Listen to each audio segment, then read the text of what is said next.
What the heck? Okay, I really know it now.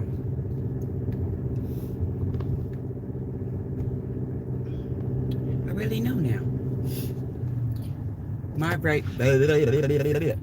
my vibration is so high that I'm causing electronics to function automatically. Okay, here we go, guys. Hey, here we go. So, wait a minute. Wait. What was I doing? I'm talking to myself. Ignore this. This is a test. It really is a test. I'm just testing the heated seats. Didn't know it was going to do this, you know. Hey, Proud. How's it going? Oh, my gosh. You know, I learned yesterday. Uh-oh, you're looking at your nice weather, huh? Because it's 51 degrees right now. And I came out with just a hoodie. Not even a hoodie. It's a little hoodie. I don't even know what this is. Good thing I got some other jackets. I'm going to be multicolored here today. Because it is a little nippy. I need some gloves and a hat. That's good. That's great. Glad to hear that. So I got everything settled with with my digital bae. We had a nice long conversation. He said, "I'll do better, hon. I'll do better." So do it stay the same? Like, does the weather stay the same in Puerto Rico? Puerto Rico. Like Donald Trump said, Puerto Rico. You being funny, man. He's a funny guy. I guess his bluntness make him funny, I guess.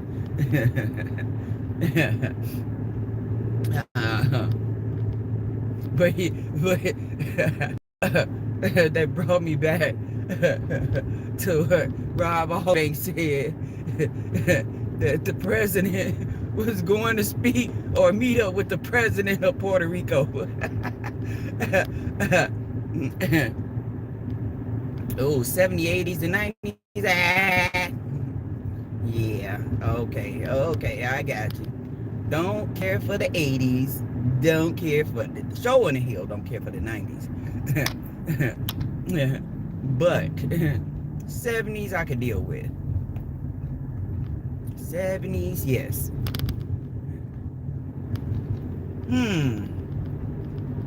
I mean, like, for me, being on a bus, this is perfect weather. Because if it's, it just say 49 now. It dropped down 2 degrees. If it's 49, then that means on the bus it's going to be 60s, which means it's going to be comfortable for me, which I like.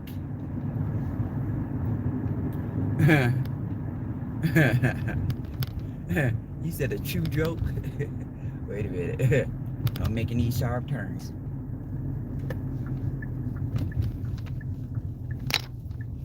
Turn, baby, turn. Disco Inferno, turn, baby, turn. Okay, the true joke is the people, because they put the comedian in office. I know, right? It is very true. It's very true. I don't know about anyone else, but I found like everyone is pushing. Go vote, go vote, go vote. You go vote. You still don't get who you want in office because it doesn't matter. It really don't matter. The electoral college is the people that counts. You know, it's like, wait a minute, wait.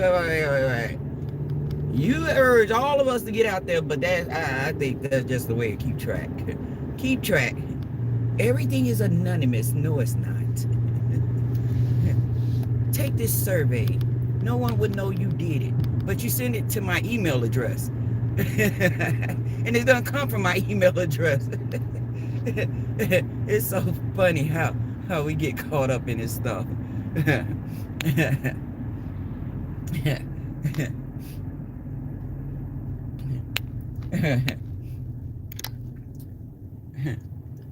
Good morning, VNM. Mega, meow, meow. Glad you guys are here. We call this Wacky Wednesday for us because the kids get a late start. Come on, Bucko. If you're going to get over, get over. If I miss this turn, I'm going to be chasing somebody today. I'm going to be chasing somebody. A high-speed car chase. Because she missed the light. No, I'm just kidding. I'm just kidding. Knew he had to be in the left lane, but I'm going to drive in the right and hopefully I can get to the I'll tell you about these drivers out here now. It's unbelievable. It's unbelievable. If I was not doing the job that I do, I definitely would not see the stupidity and how people are out here traveling. I definitely would not see it because it don't make sense. It don't make sense at all. Now watch this. You did all of that for what? To get in my way and slow me down? And the worst drivers, I'm sorry to say, I am so glad.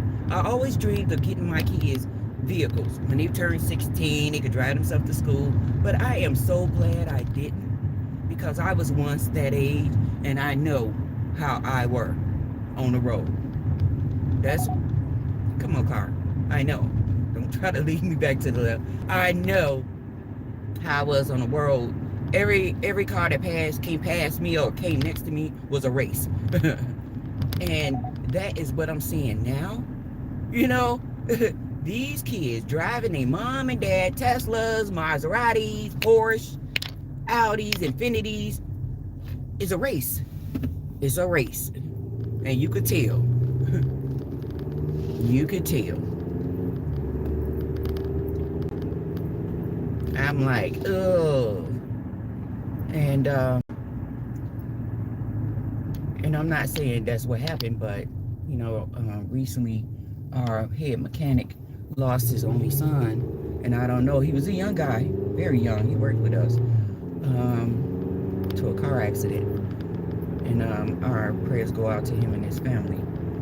But yeah, these young kids will cause some damages. I'm telling you. So I'm trying to keep my eye on the road, you know, especially the area I'm about to go into. It is ridiculous. It's ridiculous. They should have what do you call them? The ones that's supposed to protect the serve. They should have them up at this school, because it is mad ridiculous how these kids driving themselves to school disrupt traffic. Yes, reckless. Yes. These kids, because mom and dad got a little money, they think they control the road. And it's sad to say, you get more patrol in an urban area where a lot of them don't have cars, but they being watched, as opposed to this area where these kids need to be watched and controlled. These little knuckleheads will sit here knowing good and well you blocking traffic, but you act like, I don't care. I'm going to go because I need to get to school. And they hold up the line that you could sit there for 3 stoplights before you're able to get past. And I'm not sure how they do this out here, but woo, I'm telling you. Okay, I need to learn how to work this thing. because my body, the seat heat is working.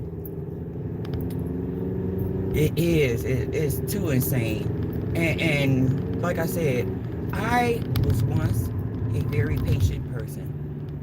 You know, I could go somewhere and stand in a long line, let's say the airport or something like that, and wait my turn. But now,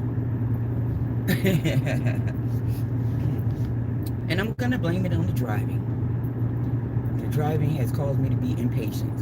And I guess I could say, because I wanted to bring this up, that if you are in front of certain vehicles that have what do you call that?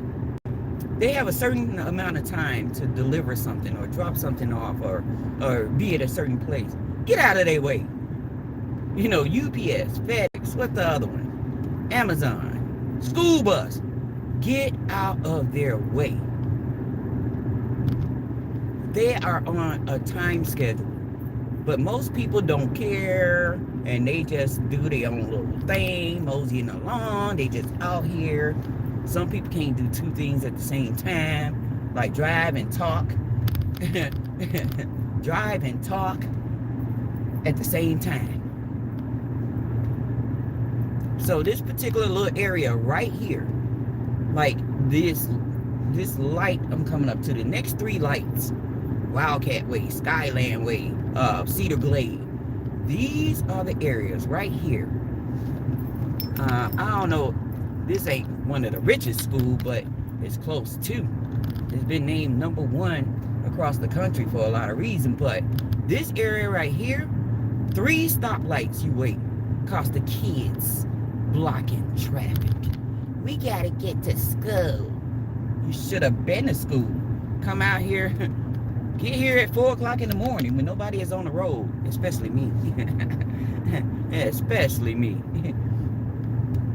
These 3 lights is ridiculous. And that's why if I'm ever going to work and it's after 7, I'm taking a different route. Because I'm not doing that. I'm not doing that.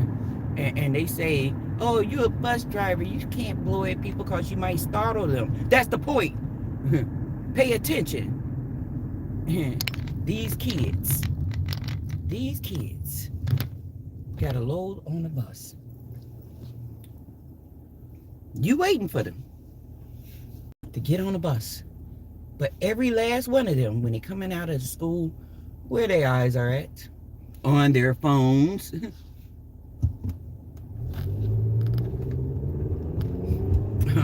Oh, yes. Yes, it is. They are on their phone. Tic tac, tic tac, tic tac, tic tac, tic tac, tic tac, tic, or playing a game. And I had to tell a little girl, she wasn't even on my bus. She was on another driver's bus. But she was the last to get on the bus. You know, the way it goes, when you get to the school, you pick up the kids, they load the bus, and then whoever administrator is out there, they give you the signal, let's go. Now, if we go, that kid parents got to come and pick them up if we left them behind. So this little girl just walking and slowly walking and texting, and she came to get on the bus, and I'm like, baby girl, put that phone down, get on the bus or you gonna get left. And your parents ain't gonna like having to come to pick you up. And she like, smile. Girl, I just gave you some nuggets there. That phone ain't important. You could do that while you riding home. You got 5, 10, 15 minutes, I don't know how long the drive is, to be on your phone. Get off your phone. See, my kids know. My kids know I don't play. I can see you coming. But when it's time to go, you get left. Bye.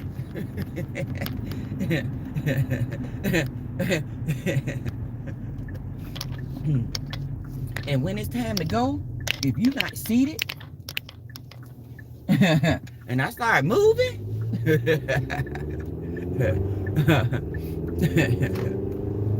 I'm just teaching them real world stuff. I'm not trying to be mean or anything, But this is real world stuff. People don't care about your feelings.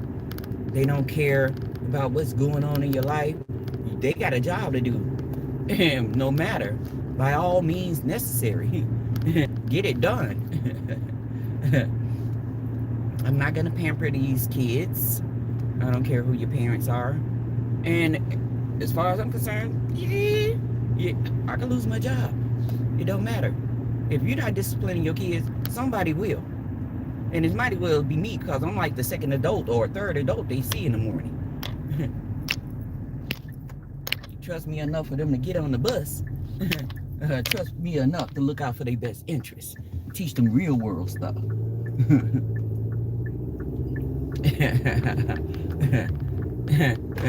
Hello, hello, hello. How is everyone? Mega, mega, meow, meow. I'm sorry. I'm just chatting away.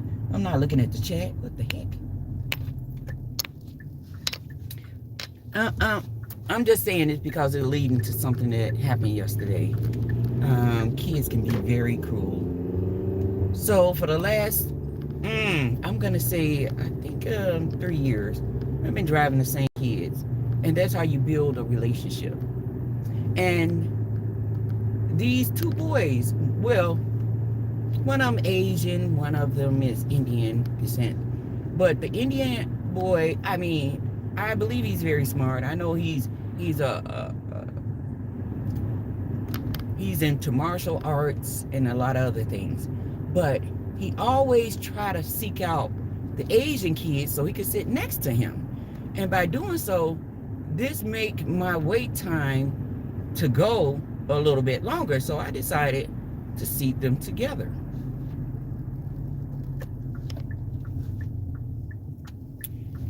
Which worked out pretty fine. Apparently, the Asian kid, who I found out from his sister, is very smart. But he also, how would you say this? He's very smart, but also I don't think he really care about a lot of things. I don't know. He's the youngest in the family. That's all I know. So yesterday, the Asian kid say to me, "Bus driver, can I sit somewhere else?" And I'm looking at him like, "Why? I put you with your friend." And he said, very boldly, he said, "I got other friends on the bus too." And I'm like, "Huh?" He said, "I want to sit with them too." And I'm like, "Oh." And I was like, "Okay, no problem. Go for it." After he moved to sit with his other friend, who is a biracial boy,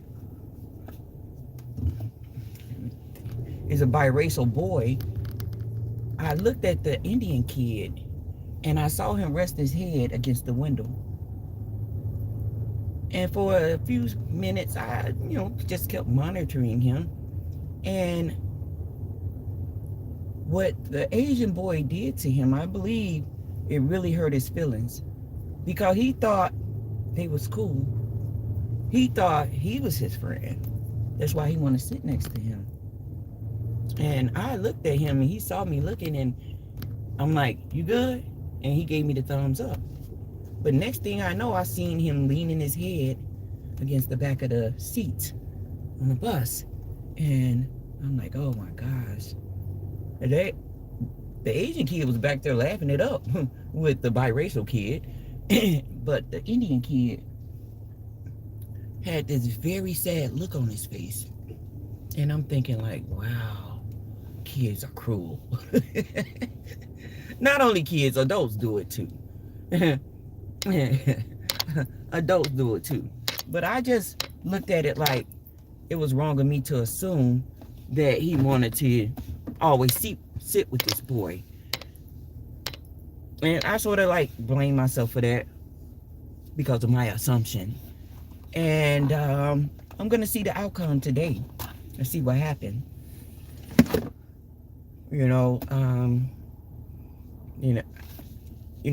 I take his name down or whatever. He could He could sit wherever he want, whatever. But it's a life lesson, guys. As a driver, these kids not only become students on your bus, but also they become your kids. I done watched them grow up from, some of them was in elementary school, now they in middle school. Some of them was in middle school, now they in high school. And then I get to watch them after high school. Now I'm seeing them driving on the road, like one of them. Hey, Mace, thank you for ringing the doorbell. Like one of them, he was one of my biggest kids. This dude was like 6'2", about 250 pounds. You know, he played on the football team. And he was 14 years old. On my bus, I was like, damn, that's a big kid. But you know, the other day I'm dropping off stop arm activated and everything. This kid who is driving now, I think he's a junior in school now. This kid blew my stop arm and I honked at him profusely.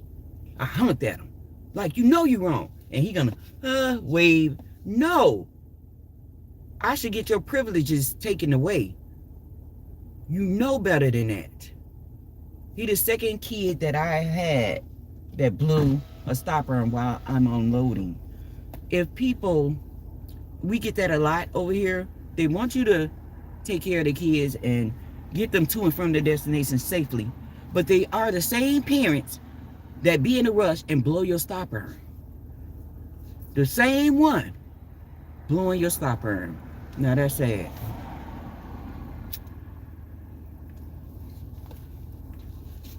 That is sad.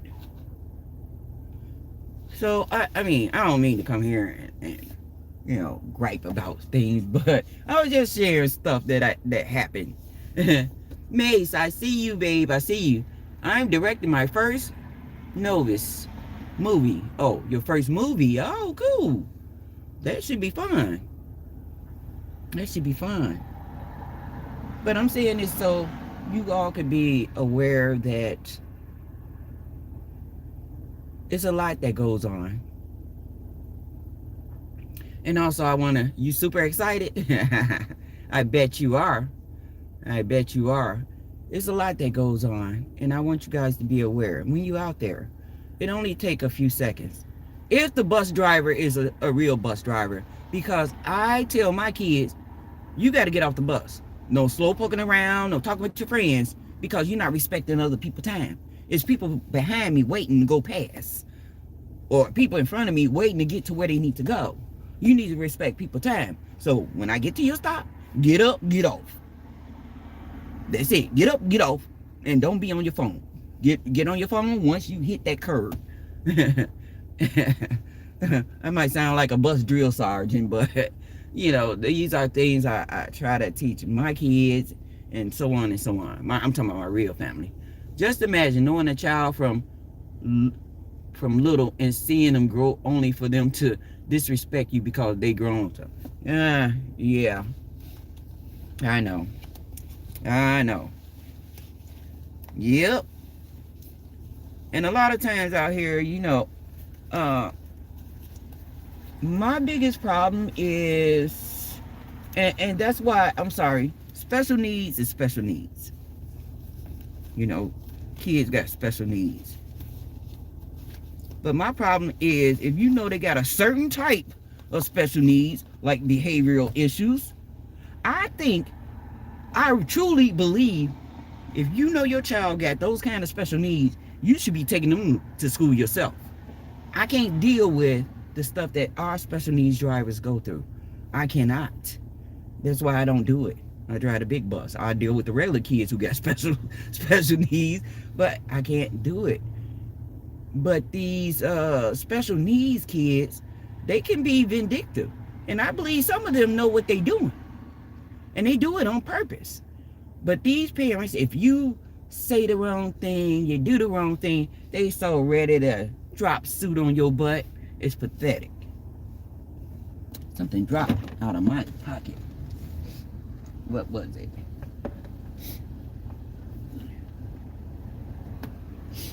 What was it? Okay, it's the main thing that I need. Hold on. They so ready to drop suit, and I'm like, you know what? I can't deal with that. Not me. No, sir.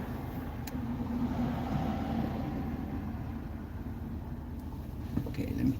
Something fell out of my pocket, and it better not be my ID, which I need in order to scan my stuff.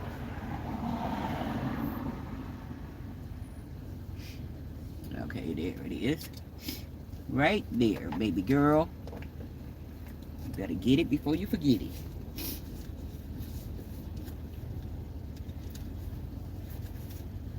All right.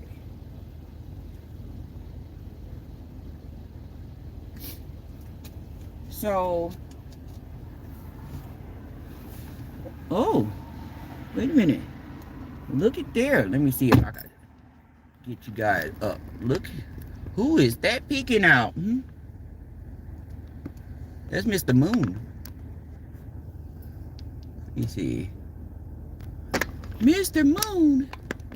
Oh, shoot. I know you could go up some more. Okay. Let me bring it back. There it is. Just let him sit there and watch us.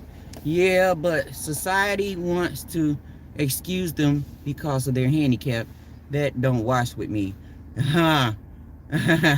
Madre Luna. Okay. Yes, Madre Luna. Hello. Yeah, that, I know. I've seen so many drivers lost their jobs over response. I mean, huh? I don't get it. I really don't. But it happens again. And then you got special needs kids that have certain conditions going on, like certain things, like they could have seizures, asthmatic, whatever. But do they tell you that as a driver? Nope. You have to wait to find out when they go into their episodes. It's like, I don't like surprises. Even my kids know better now because I had to make an example.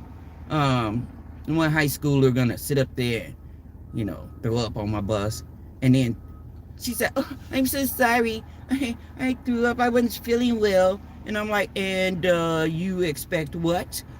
She was like, "What do you mean?" I gave her some napkins and some cleaning stuff. Well, go clean it up. You expect, yeah. I don't clean up after my kids. I'm not cleaning up after you. I'm not that ghetto fabulous bus driver either, but girl, you too old for that. You too old. So I had to make little notes to give to my younger kids, and I tell them, keep a plastic bag in your backpack. And they were like, why? I was like, in case you're feeling sick, I need you to do whatever in that bag and you could toss it away. You want the bus to stay clean, I want the bus to stay clean. So keep a little bag in your backpack. I don't care if they tell their parents. They know. And you could tell the kind of kids they are by how they keep the bus. You got the kids that love to eat those doggone goldfish. They love to eat them goldfish. And they'll spill them all on the floor and step on them. So you the kind that make mess at home and your mama clean it up. Or your maid clean it up. Or somebody clean it up. But I'm not neither.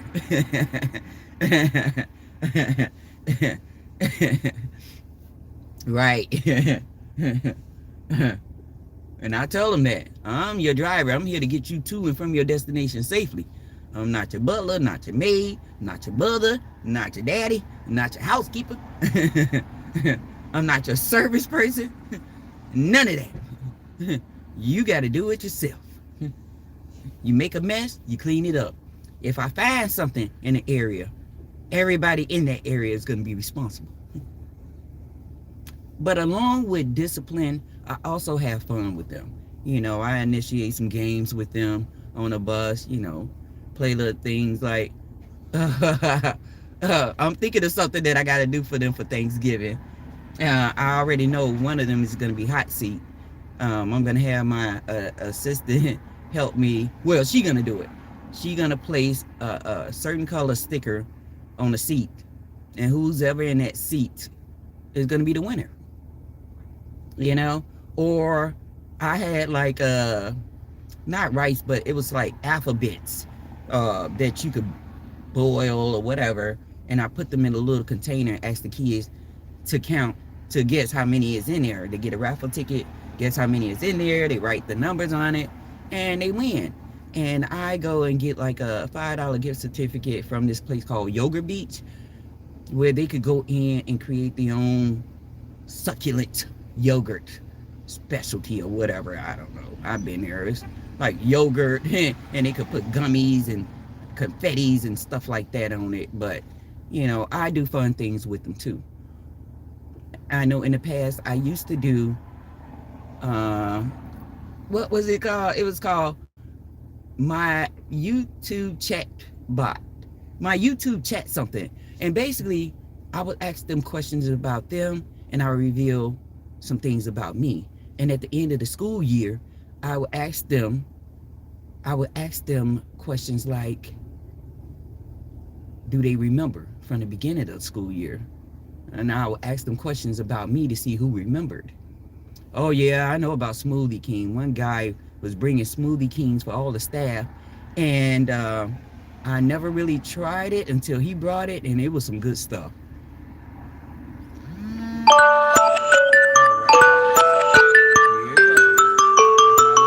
Going off saying get your booty in the Rudy, okay? I mean, get to work, better yet, like that. But yep, it's that time. So I got to get up out of here, but I'm glad that I had time to spend with you guys, and thank you for being here. Thank you so much, B&M. Thank you so much, Proud. Thank you so much for everybody that came in. Make it meow meow. Y'all have a great day. Stay loved, stay safe, stay positive, but most of all, stay woke. You too. When there's the yep, I will. Oh, Mr. Chuck Norris. This a guy, he worked alongside with Chuck Norris. He got pictures and everything. So, yeah. All right. Bye.